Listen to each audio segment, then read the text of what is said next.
بسم اللہ الرحمن الرحیم۔ السلام علیکم ناظرین۔ پیارے دوستو، آج کی ویڈیو میں ہم جس جلیل القدر ہستی کا ذکر کریں گے ان کا نام حضرت مولانا جلال الدین رومی رحمۃ اللہ علیہ ہے۔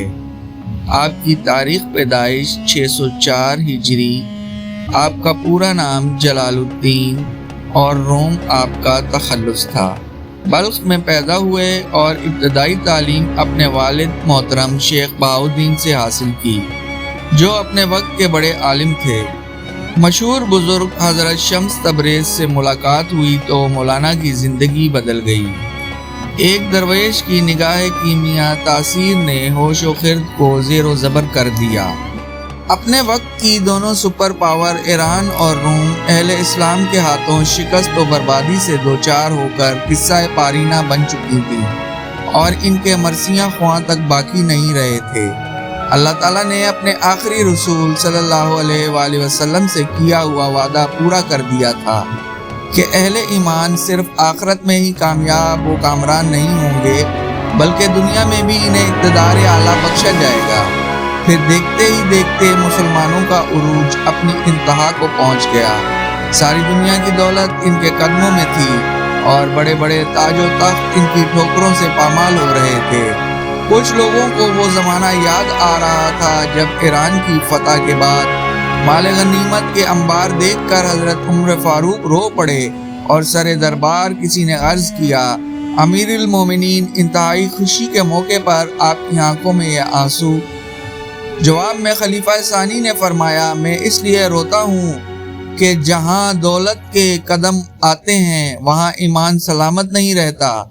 اللہ تعالیٰ تمہیں مال و زر کے فتنے سے محفوظ رکھے۔ اور پھر ایسا ہی ہوا تھا۔ دنیا کے سارے خزانوں کی کنجیاں مسلمانوں کے ہاتھوں میں تھیں۔ عظیم الشان محل تعمیر کیے جا رہے تھے مگر کاشانہ دل ویران ہوتا جا رہا تھا۔ دیواروں میں قیمتی فانوس بھی آویزاں تھے مگر دماغوں کا اندھیرا بڑھتا جا رہا تھا۔ جس قوم کو اپنی نگاہیں نیچی رکھنے کا حکم دیا گیا تھا، آج وہی قوم کنیزوں کے خوبصورت جسموں سے اپنے حرم سجا رہی تھی۔ پھر ایک دن بغداد کی شاہراہوں پر ایک مجذوب چیختا پھر رہا تھا، لوگوں، خدا کی نافرمانیوں سے باز آ جاؤ، چنگ و رباب توڑ دو اور شراب کے ذخیرے نالیوں میں بہا دو، ورنہ قدرت کا پیمانہ برداشت چھلکنے والا ہے۔ عذاب کے دن گنے جا چکے ہیں، بس کچھ گھڑیاں باقی ہیں، ابھی توبہ کا دروازہ کھلا ہوا ہے۔ سرکشی چھوڑ دو نہیں تو تمہارے کاندھوں سے گردنوں کے بوجھ کم کر دیے جائیں گے، بڑا خون بہے گا، بڑی رسوائی ہوگی۔ ہر گزرتے ہوئے لمحے کے ساتھ مجذوب کے نئے تیر جاری تھے۔ شروع میں لوگ اسے پاگل سمجھ کر ایک دلچسپ تماشے سے لطف اندوز ہوتے رہے مگر وہ دیوانہ تو بڑے پتے کی باتیں کر رہا تھا، بڑے خوفناک راز فاش کر رہا تھا۔ آخر عشرت قدوں میں رہنے والوں کو اس وحشی کے نعروں گراں گزرنے لگے۔ مجذوب سے کہا گیا کہ وہ نعرہ زنی بند کر دے، اس کی بے ہنگم آوازوں سے شرفا کے سکون میں خلل پڑتا ہے۔ وہ کسی عذاب کی باتیں کرتا ہے، عذاب ہمیں چھوڑ بھی نہیں سکتا، ہم اہل ایمان ہیں۔ کئی بار تنبیہ کی گئی لیکن مجذوب نے اپنا چلن نہیں بدلا۔ وہ پریشان بالوں اور بوسیدہ کپڑوں کے ساتھ ہر گلی کوچے میں چیختا پھر رہا تھا، اے بے خبر، سرخ آندھی آنے والی ہے، اس کے تیر جھونکوں میں تمہارے پتھروں کے مکان روئی کے تیز گالوں کی مانند اڑ جائیں گے۔ اب اس قہر سے تمہیں کوئی نہیں بچا سکتا، ہلاکت و بربادی تمہارا مقدر ہو چکی ہے۔ عیش و عشرت میں ڈوبے ہوئے لوگ موت کی خبریں سننے کے لیے تیار نہیں تھے۔ آخر معززین شہر نے مجذوب کی باتوں کو بدشگونی کی علامت قرار دے کر ایک سنگ دلانہ حکم جاری کر دیا۔ اب وہ بے ضرر انسان جدھر جاتا لوگ اس پر غلاظت پھینکتے تھے۔ مجذوب ان کی اس حرکت پر کہکے لگاتا تھا، میرے جسم پر گندگی کیا اچھالتے ہو، اپنے مست چہروں اور غلیظ لباسوں کی طرف دیکھو، ان قریب ان پر سیاہی ملی جانے والی ہے، اور کچھ دن خدا کے نظام کا مذاق اڑا لو، پھر وقت تمہارا اس طرح مذاق اڑائے گا کہ تم موت کو پکارو گے مگر موت بھی نہیں تمہیں قبول کرے گی۔ اس کے بعد لوگ تشدد پر اتر آئے۔ مجذوب جہاں سے گزرتا تھا جوان اور بچے اس پر پتھر برساتے تھے۔ لاغر اور نحیف جسم اپنے خون میں نہا گیا۔ بدمست انسانوں کے قہقہے بلند ہوئے۔ مجذوب بغداد کی ایک آباد شاہراہ پر کھڑا لڑکھڑا رہا تھا۔ اس خون رنگ تماشے کو دیکھنے کے لیے سینکڑوں انسان جمع ہو گئے تھے۔ مجذوب نے ہجوم کی طرف دیکھا اور بڑے اداس لہجے میں بولا، کیا تم میں سے کوئی شخص بھی ایسا نہیں جو ان سنگ دلوں کو منع کرے اور میری طرف آنے والے پتھروں کو روک لے؟ مجذوب کی فریاد سن کر لوگوں کے کہکے کچھ اور بلند ہو گئے۔ کسی نے سنگ باری کرنے والوں کو منع نہیں کیا۔ پورے مجمع کا ضمیر مر چکا تھا، عذاب لکھا جا چکا تھا۔ مجذوب آسمان کی طرف منہ اٹھا کر چیخا۔ لکھنے والے نے لوح محفوظ پر لکھ دیا، آگ، خون، موت، ذلت اور بربادی۔ پھر مجذوب نے بہتے ہوئے خون کو اپنے چہرے پر مل لیا۔ چند پتھر اور برسے، مجذوب زمین پر گر پڑا۔ مسخر آسمان کی خبریں دیتا ہے۔ لوگ دیوانہ وار ہنس رہے تھے۔ یہ خبر نہیں ہے کہ خود ایک مجبور انسان پر مشت ستم کرنے کے بعد ہجوم منتشر ہو گیا۔ مجذوب کے جسم سے خون بہہ بہہ کر زمین پر جمتا رہا۔ آخر بغداد کے باہوش شہریوں نے ایک دیوانے سے نجات حاصل کر لی۔ اس دن کے بعد پھر کسی نے مجذوب کو نہیں دیکھا۔ وہ اپنا کام ختم کر کے بہت دور جا چکا تھا۔ شہر کی فضائیں نغمہ بار تھیں۔ موسیقی کی پرآشوب آوازوں نے گناہ کے خوابیدہ جذبوں کو بیدار کر دیا تھا۔ سیم تن بدنوں کے رقص نے جذبات کی دنیا میں وہ طوفان اٹھائے تھے کہ اہل اقتدار کی بینائی زائل ہو گئی تھی اور عمرا اندھے ہو گئے تھے۔ سرحدی محافظوں کے بازو شل ہو گئے تھے اور تلواریں شاخ گل کی مانند لہرا رہی تھیں۔ اور پھر اہل بغداد کو قہر خداوندی نے آ پکڑا۔ ہلاکو خان رات کے اندھیرے میں شمشیر بکف آگے بڑھ رہا تھا اور عظیم الشان اسلامی سلطنت کے نگہبان ہاتھوں میں چنگ و رباب کے لیے جھوم رہے تھے۔ پھر ہر طرف فتنہ فساد کی آگ بھڑک اٹھی۔ سنگ سرخ سے بنے ہوئے سربکف محلات میں آگ لگی ہوئی تھی اور علم و حکمت کے ذخیرے سوکھی لکڑیوں کی طرح جل رہے تھے۔ شاندار تہذیب و تمدن کے تمام آثار وحشیوں کے نیزوں کی زور پر تھے۔ ہلاکو خان کے سامنے عالمانہ تقریروں کرنے والے بے شمار تھے، مگر وہ تلوار کے سوا کوئی زبان نہیں سمجھتا تھا۔ اس فتنہ عظیم کو صرف جرأت و شجاعت کے ہتھیاروں سے روکا جا سکتا تھا، مگر مسلمان بہت پہلے ان ہتھیاروں کو زنگ آلود سمجھ کر اپنے اسلحہ خانوں میں دفن کر چکے تھے۔ اس لیے چنگیز خان کا سفاک پوتا مسلمانوں کے سروں کے مینار بنا رہا تھا اور اہل بغداد ایک درندے سے تہذیب و شائستگی کی زبان میں رحم و کرم کی بھیک مانگ رہے تھے۔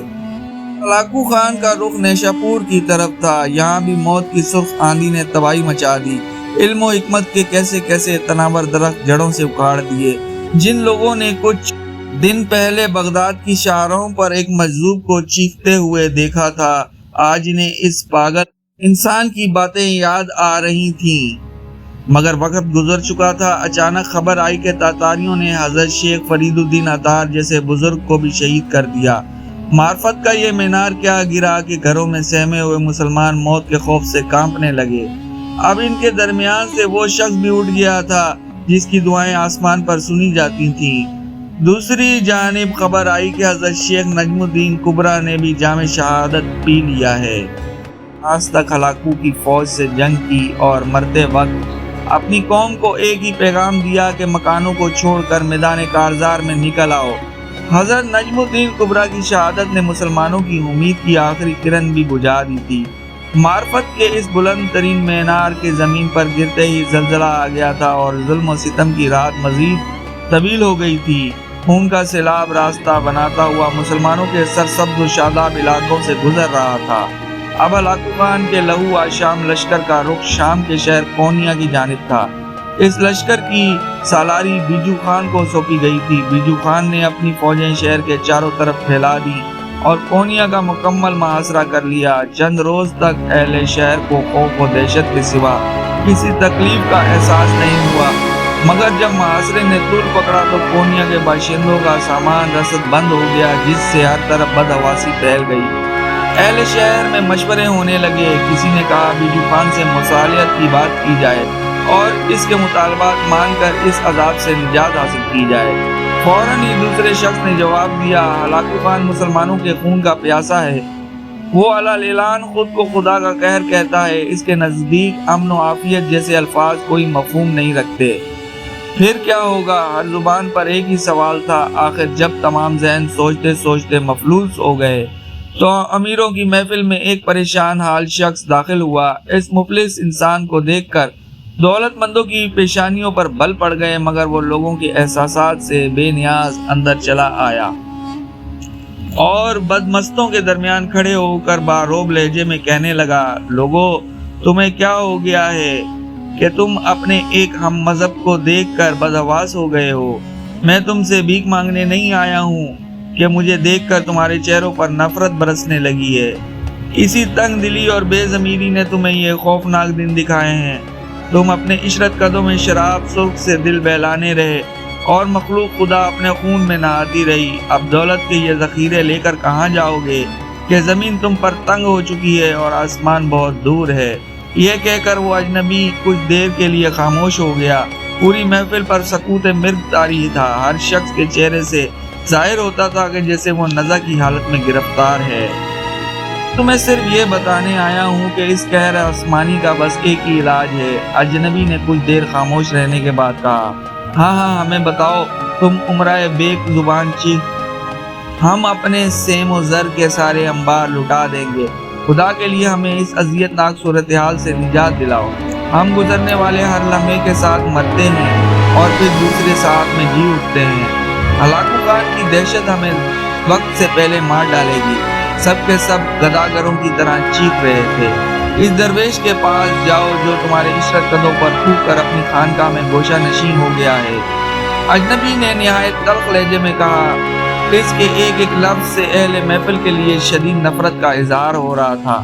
وہ تمہارے سیم و زر کے ذخیروں کا محتاج نہیں، وہ تو خود شہنشاہ ہے، ایسا شہنشاہ جس کے سامنے ہلاکو کے سپاہی بھی حقیر کیڑوں سے زیادہ اہمیت نہیں رکھتے۔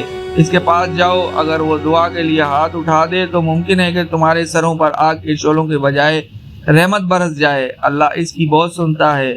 اجنبی کی باتیں سن کر اہل مجلس بدحواسی کے عالم میں کھڑے ہو گئے۔ وہ اسی وقت درویش کے آستانے پر حاضر ہونے چاہتے تھے۔ سنو، اجنبی نے پکار کر کہا، وہ آسانی سے نہیں مانے گا۔ اس کے دروازے پر بھکاریوں کی طرح جانا، وہ تمہاری قیمتی پوشاکوں اور زر نگار قباؤں سے نفرت کرتا ہے۔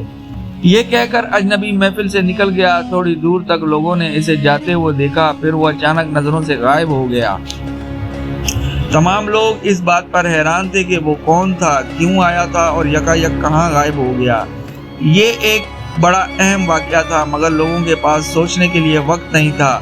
وہ انسان ہی صحیح لیکن فرشتہ رحمت بن کر آیا تھا۔ اس نے آگ اور خون کے درمیان گھرے ہوئے لوگوں کو سلامتی کی راہ دکھائی تھی۔ اب کونیا کے معززین اور شرفا کی جماعت اس درویش کے آستانے کی طرف بڑھ رہی تھی۔ فاصلے ختم ہوئے، اجازت طلب کی گئی۔ درویش فطرتاً مہمان نواز تھا۔ اس نے اپنے ہم وطنوں کو اندر بلا لیا۔ لوگ کانپتے قدموں سے درویش کے روبرو پہنچے۔ ان کی آنکھوں کی پتلیاں لرز رہی تھیں اور چہرے موت کے خوف سے زرد تھے۔ بعض نے بڑی ہمت کا مظاہرہ کرتے ہوئے اپنے آنے کا مقصد بیان کیا، مگر اس طرح کہ ان کی آوازیں لرز رہی تھیں۔ میرے پاس کیوں آئے ہو؟ درویش نے بیزاری کے لہجے میں کہا، اس کائنات میں میری کیا حیثیت ہے؟ تم اس کی بارگاہ میں کیوں نہیں گئے جو لوح محفوظ کا مالک ہے، جس کی ایک اشارے پر تقدیریں بنتی اور بگڑتی ہیں؟ شیخ وہ ہماری نہیں سنتا، کونیا کے عمرہ نے رقت آمیز لہجے میں کہا، ہم بہت گناہگار ہیں، ہمارے لیے در توبہ بند ہو چکا ہے، یہ سب غلط ہے۔ اگرچہ درویش کے ہونٹوں پر ہر وقت ایک دل نواز تبسم نمایاں رہتا تھا، مگر وہ کونیا کے عمرہ کی بات سن کر یکایک غضبناک ہو گیا۔ کوئی نہیں جانتا کہ در توبہ کب بند ہو جائے گا۔ جاؤ اسی کو پکارو، وہی اپنے بندوں کی سنتا ہے۔ اگر وہ نہیں سنے گا تو پھر اس کائنات میں کون سننے والا ہے؟ عمرہ نے محسوس کر لیا کہ درویش اپنا دامن بچا رہا ہے۔ اجنبی نے انہیں پہلے ہی خبردار کر دیا تھا کہ درویش آسانی سے ان کی بات نہیں مانے گا، اس لیے وہ مزید گریہ وزاری کرنے لگے، آسمان سے ہماری فریادوں کا جواب نہیں آتا۔ شیخ ہم تیرے آستانے سے واپس نہیں جائیں گے، اگر موت ہمارا مقدر بن چکی ہے تو پھر ہم تیرے قدموں میں مر جانا پسند کریں گے۔ تم نے دیکھا کہ حضرت شیخ فرید الدین عطار شہید کر دیے گئے، حضرت نجم الدین کبریٰ اپنے خون میں نہا کر خالق حقیقی سے جا ملے، میں تو ان کے قدموں کی خاک بھی نہیں ہوں، پھر تمہارے لیے کس طرح دعا کروں؟ کیسے کیسے پارسا اس فتنہ عظیم میں زندگی سے محروم ہو گئے۔ جب ان کی دعائیں کہہ رہے آسمانی کو نہ روک سکیں تو پھر کس شمار میں ہوں؟ درویش بڑے دردناک لہجے میں اپنی عاجزی کا اظہار کر رہا تھا، مگر لوگ اس کی باتیں سننے کے لیے تیار نہیں تھے۔ انہیں صرف اپنی جان و مال کی فکر تھی۔ وہ درویش کے سامنے بہت دیر تک گریہ وزاری کرتے رہے۔ آخر درویش مجبور ہو گیا، اس سے مخلوق خدا کی چیخیں نہیں سنی جاتی تھیں۔ وہ اٹھا اور اپنے مسلح لے کر خانقاہ سے نکل گیا۔ لوگوں نے بڑی حیرت سے درویش کی طرز عمل کو دیکھا۔ وہاں موجود ہر شخص یہی سمجھ رہا تھا کہ درویش ان کی شور فغاں سے تنگ آ کر خانقاہ چھوڑ کر چلا گیا ہے۔ پورے مجمع پر کچھ دیر کے لیے سکوت مرگ سا جاری ہو گیا۔ پھر تمام لوگ خانقاہ سے باہر نکل آئے اور درویش کو دیکھنے لگے، جو ساری دنیا سے بے نیاز تیز قدموں کے ساتھ ایک سمت کی طرف چلا جا رہا تھا۔ کونیا کے تمام شرفاء اور عمراء درویش کو خاموشی سے دیکھتے رہے، مگر کسی میں اتنی ہمت نہیں تھی کہ وہ اس کے پیچھے جاتے۔ بس درویش کے چند قدم بے قرار ہو کر اپنے مخدوم کے پیچھے بھاگے۔ ان کے لیے اس عمرہ قلندر کا یہ انداز ناقابل فہم تھا۔ خادم درویش کے قریب پہنچ گئے، مگر اس سے یہ پوچھنے کی جرات نہ کر سکے کہ وہ کہاں جا رہا ہے۔ درویش جس طرف سے بھی گزرتا تھا، کچھ لوگ اس کے ہمراہ ہو جاتے تھے، مگر اس نے نظر اٹھا کر بھی ان کی طرف نہیں دیکھا۔ اب وہ شہر کی حدود سے باہر نکل آیا تھا۔ اس کے ہمراہ چلنے والے خوف سے لرزنے لگے تھے۔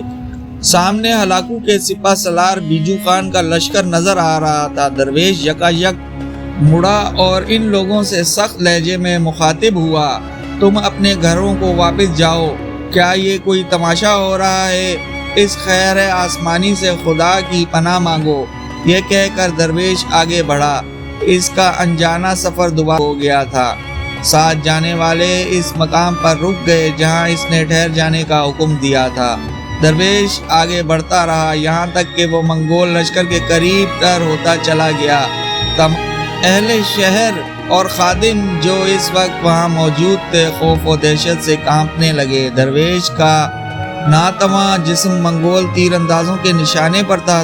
تتاریوں کے ترکش سے نکلا ہوا ایک تیر بھی درویش کا کام تمام کر سکتا تھا، مگر وہ مرد خدا آج ہر شے سے بے نیاز تھا۔ اس کے قدم تیزی سے اٹھ رہے تھے۔ پھر وہ کونیا کے ان باشندوں کی نظروں سے اوجھل ہو گیا جو اسے بیجو خان کے لشکر کی طرف بڑھتے ہوئے دیکھ رہے تھے۔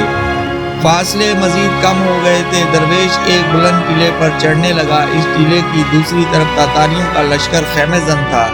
درویش چوٹی تک پہنچا، پھر اس نے اپنی اطراف میں نظر ڈالی۔ دور تک منگول سپاہی بکھرے ہوئے تھے اور نگاہوں کے سامنے سپہ سالار بیجو خان کا خیمہ تھا، جو دوسرے خیموں سے زیادہ وسیع اور نمایاں نظر آ رہا تھا۔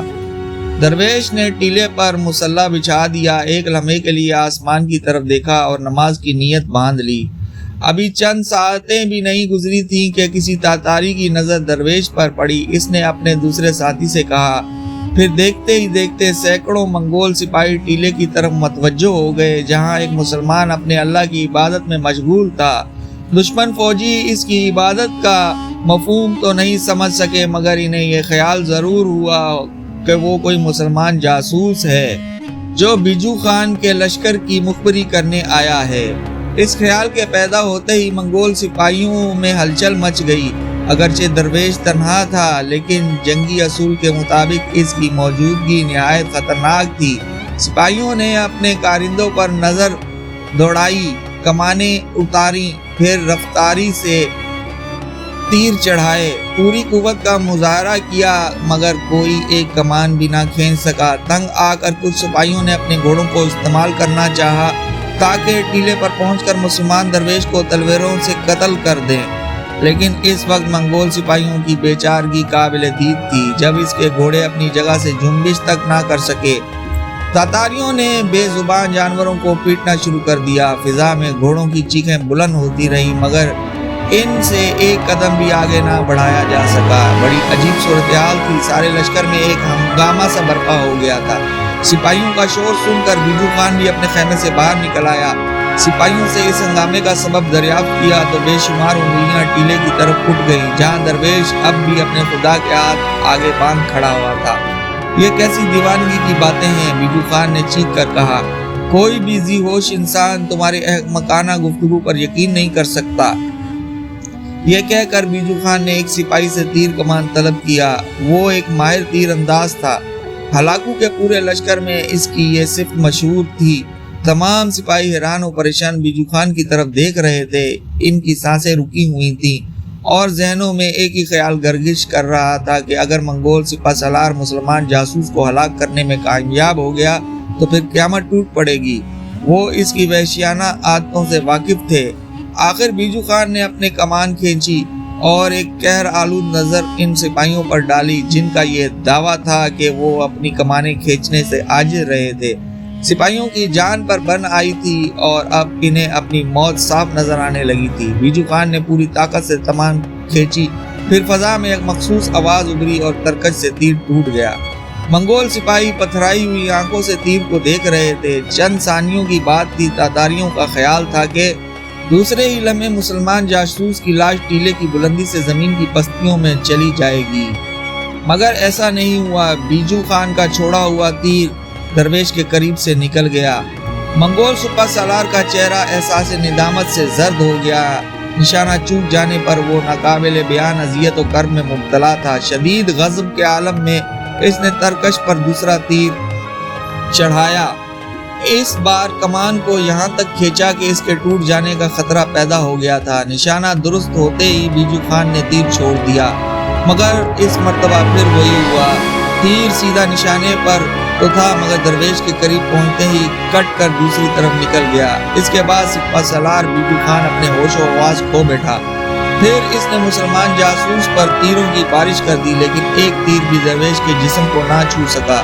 انتہائی تیش کے عالم میں بیجو خان نے کمان اٹھا کر سپاہی کے سر پر دے ماری اور تیزی سے اپنے خیمے میں داخل ہو گیا۔ تلوار نکالی اور دوبارہ خیمے سے باہر آیا۔ وہ مسلمان جاسوس کو اپنے ہاتھ سے تیغ تیغ کرنا چاہتا تھا۔ بیجو خان غضبناک حالت میں آگے بڑھا مگر بمشکل تمام تھوڑی ہی دور جا سکا تھا کہ اچانک منگول سپہ سالار کو محسوس ہوا جیسے زمین نے اس کے پاؤں پکڑ لیے ہوں۔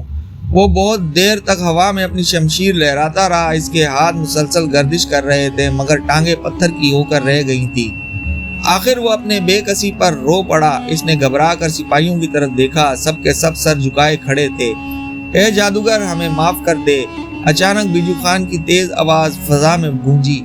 ہم کونیا کا محاصرہ اٹھا کر واپس جا رہے ہیں۔ اے عظیم ساحر، ہمیں جانے دے کہ ہم غلطی سے تیرے علاقے میں آ گئے ہیں۔ ہماری بھول کو درگزر کر، بے شک تو اس مملکت کا شہنشاہ ہے۔ ہمیں اجازت دے کہ ہم اپنے گھروں کو واپس لوٹ جائیں۔ منگول سپہ سالار بیجو خان اس طرح فریاد کر رہا تھا جیسے واقعتاً کسی طاقتور شہنشاہ سے رحم کی بھیک مانگ رہا ہو۔ ابھی بیجو خان کے الفاظ کی گونج باقی تھی کہ یکایک اس کے پیروں میں خون کی گردش بحال ہو گئی۔ منگول سپہ سالار نے اپنی تلوار نیچے کر لی اور سر جھکائے ہوئے خیمے میں واپس آ گیا۔ کچھ دیر پہلے جس شخص کو جاسوس کے نام سے پکارا جا رہا تھا اب وہی بے اسلحہ و بے نہتہ انسان فاتح ٹھہرا اور بیجو خان جیسا طاقتور دشمن ناکام و نامراد لوٹ رہا تھا۔ جب منگول سپاہی کونیا کی حدود سے باہر نکل رہے تھے اس وقت بیجو خان کی آواز صاف سنائی دے رہی تھی۔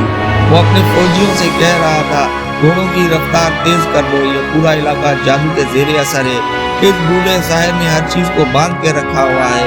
ان الفاظ کے ادا ہوتے ہی گھوڑوں کی پشت پر تازیانے برسنے لگے، فضا حیوانوں کی چیخوں سے گونجنے لگی، راستے سے گرد و غبار اٹھا اور پھر فتنہ ہلاکو کا نقیب کسی نامعلوم منزل کی طرف بڑھ گیا۔ شہر کونیا کے باشندے بہت خوش تھے۔ ایک درویش کی دعاؤں کے سبب ان کے سروں سے عذاب آسمانی ٹل گیا تھا۔ درویش اپنی خانقاہ کی طرف آیا تو انسانی ہجوم نے اسے گھیر لیا۔ لوگ اپنی عقیدت کا اظہار کرنے کے لیے اس کے ہاتھوں کو بوسہ دینا چاہتے تھے مگر وہ ان تمام رسموں سے بیزار تھا۔ اس نے انتہائی تلخ لہجے میں لوگوں کو مخاطب کیا، اگر آج نافرمانوں کی جماعت قہر خداوندی سے بچ گئی تو کل خیر نہیں۔ اس سے پہلے کہ دردناک عذاب تمہیں آ پکڑے اپنے گناہوں سے توبہ کر لو۔ بے خبروں کے لیے وقت کا ہر لمحہ رہزن ہے۔ اپنے ایمان کی حفاظت کرو ورنہ وقت کی بے رحم قزاق تمہارا سب سے قیمتی سرمایہ لوٹ کر لے جائیں گے۔ یہ کہہ کر درویش خانقاہ میں چلا گیا اور اندر سے دروازہ بند کر لیا۔ مریدوں اور خدمتگاروں نے سنا وہ اپنے رب کی حضور ہچکیوں سے رو رہا تھا۔ اے عزیز و جلیل، تو نے دنیا کے سامنے میری شرم رکھ لی، ورنہ یہ گناہگار تو رسوا ہو چلا تھا۔ اگر میں اپنی جان بھی نظر کر دوں تو تیرے اس احسان کا شکریہ ادا نہیں کر سکتا۔ جن کی دعاؤں کے سبب شہر کونیا فتنہ ہلاکوں سے محفوظ رہا، وہ درویش مولانا جلال الدین رومی تھے۔ مولانا رومی کا خاندانی نام محمد تھا، جلال الدین لقب اور عرفیت مولائے روم۔ آپ 604 ہجری میں بلخ کے مقام پر پیدا ہوئے۔ مولانا روم کا سلسلہ نسب خلیفہ اول حضرت ابو بکر صدیق رضی اللہ تعالی عنہ تک براہ راست پہنچتا ہے۔ مولانا روم کے پردادا حضرت حسین بلخی بہت بڑے صوفی اور صاحب کمال بزرگ تھے۔ عمرائے وقت ان کا بہت احترام کرتے تھے، یہاں تک کہ خوارزم شاہ جیسے باجبروت حکمران نے اپنی بیٹی کی شادی مولانا روم کے دادا سے کر دی تھی۔ علم و فضل کے ساتھ اس خاندان کو دنیاوی عزت و توقیر بھی حاصل تھی۔ مولانا جلال الدین رومی کے والد کا نام شیخ بہاؤالدین تھا۔ ان کے مریدوں میں سید برہان الدین ایک نامور عالم تھے، اس لیے مولانا روم کی تربیت کی ذمہ داری سید برہان الدین کے سپرد کی گئی۔ مولانا روم نے اکثر ظاہری علوم انہی بزرگ سے حاصل کیے۔ تقریباً 19 سال کی عمر میں مولانا روم رحمۃ اللہ علیہ اپنے والد محترم کے ساتھ کونیا تشریف لے آئے۔ کچھ دن بعد آپ سایہ پدری سے محروم ہو گئے۔ شفیق و مہربان باپ سے دائمی جدائی ایک بڑا جاں گداز سانحہ تھا، مگر اللہ نے مولانا روم کو صبر و ضبط کا حوصلہ عطا فرمایا۔ آپ نے اس ظلم سے نجات پانے کے لیے خود کو کتابوں میں گم کر دیا۔ پھر 629 ہجری میں مولانا روم کی عمر 25 سال تھی۔ آپ نے مزید تحصیل علم کے لیے شام کا رخ کیا۔ یہاں آپ 7 سال تک مقیم رہے اور مسلسل اپنے علم میں اضافہ کرتے رہے۔ پھر کونیا واپس آ گئے۔ ساتھ ہی ان دنوں آپ کے استاد معظم سید برہان الدین بھی تشریف لے آئے۔ پھر مولانا روم کا امتحان لیا گیا۔ جب سید صاحب کو یقین ہو گیا کہ ان شاگردوں ظاہری علوم کی تکمیل کر چکا ہے تو پھر ان ایک دن فرمایا، مخدوم زادے، اب وقت آ گیا ہے کہ میں تمہارے والد کی امانت تمہیں لوٹا دوں۔ اس کے بعد سید برہان الدین رحمۃ اللہ علیہ نے آپ کو اپنا مرید کیا اور تقریباً 9 سال تک روحانی تعلیم دیتے رہے۔ سید برہان الدین رحمۃ اللہ علیہ ایک باہوش بزرگ اور بنیادی طور پر ایک عالم فاضل شخص تھے، اس لیے طویل تربیت کے بعد بھی مولانا روم کی زندگی پر عقل اور رنگ غالب رہے۔ دراصل سید صاحب بھی یہی چاہتے تھے اور وہ اپنی کوششوں میں کامیاب بھی رہے۔